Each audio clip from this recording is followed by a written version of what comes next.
અમદાવાદમાં 30મી માર્ચે શ્રી મહાવીર જન્મ કલ્યાણકારક મહોત્સવ અને ભવ્ય કવિ સંમેલનનું ભવ્ય આયોજન કરવામાં આવશે, જેમાં સુપ્રસિદ્ધ કવિ શ્રી શૈલેષ લોઢા પોતાની આગવી શૈલીમાં કાવ્ય પીરસશે.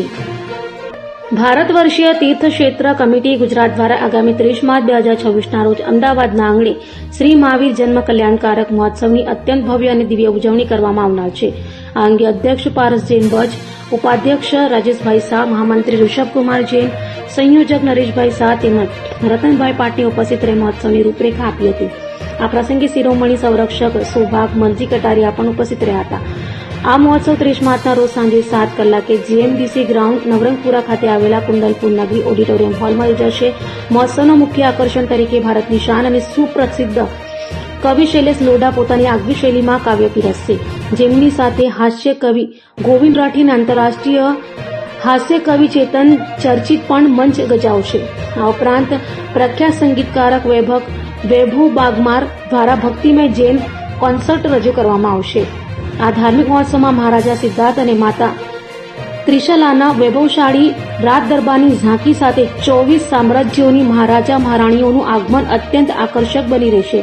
ભગવાનનું દિવ્ય ધ્વનિ સાથે અલૌકિક આગમન, પારણું ઝુલાવવાનો પવિત્ર લાવો અને ભવ્ય મહાઆરતી જેવા ધાર્મિક કાર્યક્રમો શ્રદ્ધાળુઓ માટે આસ્થાનું કેન્દ્ર બનશે. આ કાર્યક્રમમાં મુખ્ય અતિથિ તરીકે IAS principal secretary Shrimati Monaben ખંદાર સહિત અનેક મહાનુભાવો ઉપસ્થિત રહેશે.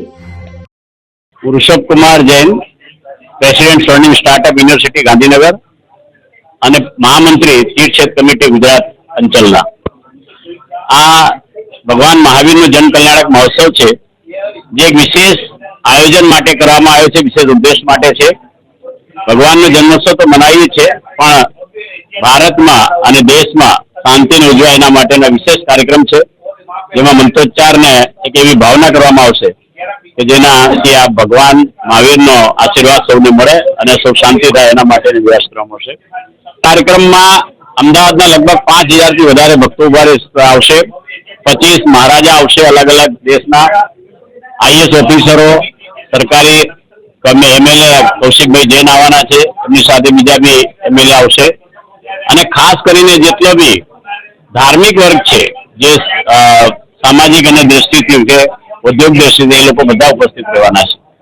આ ઉદ્દેશ ભગવાનનો જન્મ મનાવવાનું તો છે, પણ સાથે જ આ વિશ્વમાં શાંતિ થાય અને એકબીજા ઉપર જીવો અને જીર્ણોદ્ધાર થાય, અહિંસા પરમો ધર્મ થાય, એવો એક ઉદ્દેશ, એવો એક સંદેશ દરેક વ્યક્તિ પાસે પહોંચે, એવું એક આયોજન કરવામાં આવ્યું છે.